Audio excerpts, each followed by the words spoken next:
You're welcome to another interesting episode on Career Talk Show. I am Lalo Yoronke Aviva. On today's episode, I'm going to talk about mathematical phobia, which is also known as numerophobia or arithmophobia. Have you heard about that before?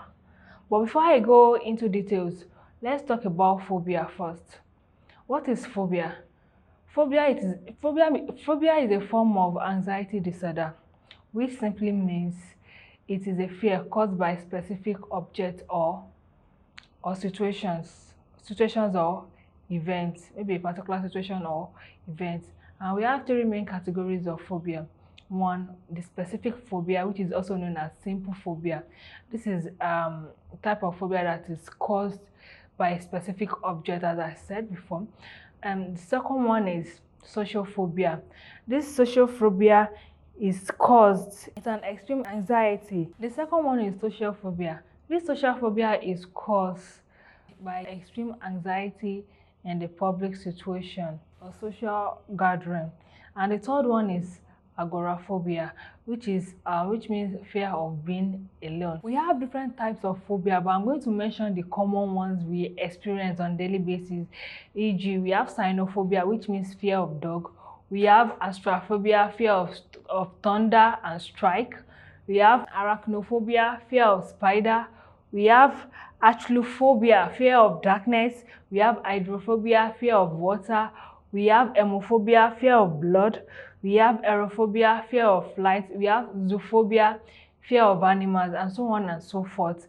Likewise, as we have all this phobia, we also have mathematical phobia, which I like to call mathematical anxiety. Or in other words, we can call it numerophobia or arithmophobia. What is mathematics? I'm so particular about this topic because of the students at secondary school level. So what is mathematics? Mathematics is from a Greek word meaning learning. It is the study of such topics as geometry, algebra. We have number theory, which is quantity. We have geometry and change, which is mathematical analysis. We have structure, which is algebra. And mathematics anxiety is not simply about being bad at mathematics, but the thoughts of solving mathematics causes the anxiety. That causes mathematical anxiety. And this anxiety, which is mathematical anxiety, yes, or mathematical phobia, can last during the duration of a math class. Maybe that's why we have underrepresentation of girls in STEM courses. It stands for science, technology, engineering, and mathematics. That's why we see a lot of girls running away from STEM courses due to mathematical disability, which is known as dyscalculia. And I love to talk about this particular topic, yes, I said it the other time, because I know a lot of secondary school students there that they find it very difficult to solve mathematics, maybe due to one thing or the other, maybe ranging from their perception, that's rational perception, to their classmates. Can I say maybe peer pressure or so, just pouring this their, how will I even say it, pouring this their negative thoughts of because they hated the subject or they hate the subject, so they want you to hate the subject, which is not so. And the funnest part about this mathematics is that it is considered as one of the most prominent subjects at school level because of its importance in everyday function. Mathematics is an essential requirement for most occupations. In fact, the social sciences and the humanities are not left out. Let's go for a short break. When we come back, we'll continue.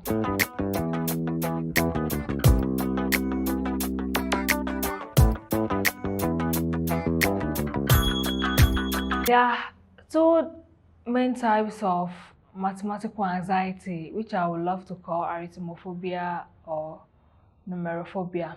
One, we have the general arithmophobia or numerophobia, and second, we have the specific numerophobia or arithmophobia. Now let me explain both. One, which is the general phobia. This is the fear of all numbers, or I mean, when I talk about all numbers, in all number you have the fear, you are scared of all numbers, and this can limit a student's educational and professional opportunity to the extent of limiting the student's ability. Fear of general number, general, all number, mean it all numbers. Then the second one is specific phobia. This specific phobia, it is a fear for some certain numbers, for some specific numbers, and it is usually rooted in superstition. Maybe I should call it religion phobia when it comes to specific phobia or arithmophobia. That's why we see when we go to the Western world there, let me say, I heard that there is no, or you can't find something like 13th floor because they consider 13, that's number 13, as an unlucky number. Even number 13 even has a name. They call it trichidacaphobic. Yes, you can never find 13th floor if you go to an hotel then. Then there is another number which is 666. This number is considered as number of beasts. And whenever you see people with 666, those people who demonstrate or who are likely to exhibit this specific numerophobia or arithmophobia, when they come with certain number like 660, they tend to exhibit this specific phobia. And there are some numbers too, including 18, 4, 0, 1, 12, 10, 8, 28, and 0 are considered as unlucky number, although it cuts across all culture. So what is good in my culture might be very bad in another person's culture. What is considered as lucky in my culture may be considered as unlucky in another person's culture. And meanwhile, 7 is regarded as a lucky number. As a lucky number. Maybe the astrologers or the tarot readers can explain more about this number for us. Now, let's talk about the causes of numerophobia or arithmophobia or mathematical phobia. The causes. Though the fear may create due to the parents, the teachers, the senior ones, and even the classmates. Though parents, teachers, classmates, even the senior ones at school can create mathematical anxiety for a student, for their fellow students. Yeah, they can create this anxiety of math is very hard. Is math hard? Let me ask you, is mathematics a very hard subject? I doubt it. So let's talk about, although there are a lot of causes, but I'm going to mention few. One, we have teacher's personality. Teacher personality will actually determine the students and teacher relationship in class. How is the teacher's personality in the classroom? Is he or she the aggressive type while explaining? The second one, we have method of teaching. Which method is the teacher employing? Is he or she employing, or did she employed, or did he use while teaching? Which method are we using to disseminate mathematics skill to the students? Which method? I even learned that some teachers, while solving mathematics on the board, you see them talking to the board instead of facing the students and trying to explain things to themselves. They will work everything on the chalkboard, and students, do you all understand? That student that doesn't have anything to do before, just say, yes, we understood. Imagine. And then the third one, we have lack of concentration on behalf of the student. Yes, the student lack of students. Some students lack concentration.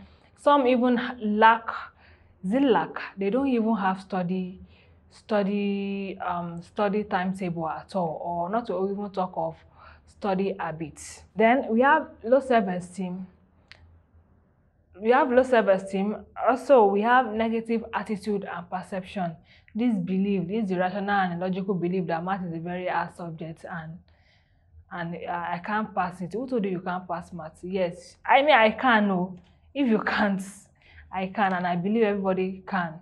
We can, because I'm just particular about this topic because I want to disseminate this thing so that you won't go outside there and be sitting 3 times, 4 times, or 5 times for external examinations, including West Africa Examination Council and National Examination Council, that's NECO, WAEC and NECO, and any other external exam.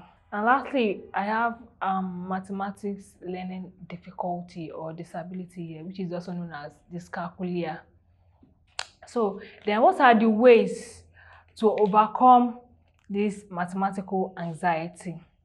One, parents, teachers, please never compare these children. Yes, just guide them and discipline them. You are just there to guide them and put them through the normal and the right channel. Even you can seek for another an helping hand outside, maybe an extra teacher that will provide an extra lesson for your kids at home or for your children at home. And please, let's be guided and let's apply wisdom whenever we are doing this. Two, a supportive environment for learning should be created for these students. And please, teachers, don't make the environment look like a war environment. We are not on the battlefield. So please don't let the class look like a war class. It is a math class. Don't let it look like a magician class. Like, what are we doing? Don't let it look like Professor Fella's house. So we are learning mathematics. Third one, please try to make this learning a game, in form of game or puzzle. Maybe we should try to employ puzzles and games while doing mathematics. There are a lot of games there that we can lay our hands on. Chinese proverb that says, "What I hear, I may forget. What I see, I may remember. But what I do, I will never forget." Yes, let's believe in hands-on knowledge. What they do with their hands, they tend to remember, they tend to recall easily. When you present this math class as a fun class to them, see, they'll pick up. Don't make it. And please, to the government too, they shouldn't you check some people's a school timetable towards noon. Like, I don't even know how to say it. I don't even know how to put it yourself. Towards noon, that when the children are back from there, what do you expect them to learn? Oh my God, they will sleep and they will sleep until they sleep no more. Senior secondary school student there, please just try to sit tight, because I don't want you to sit twice for your WAEC or NECO examination. As I've come to the end of the program today, please try to watch, like, subscribe, comment, and share.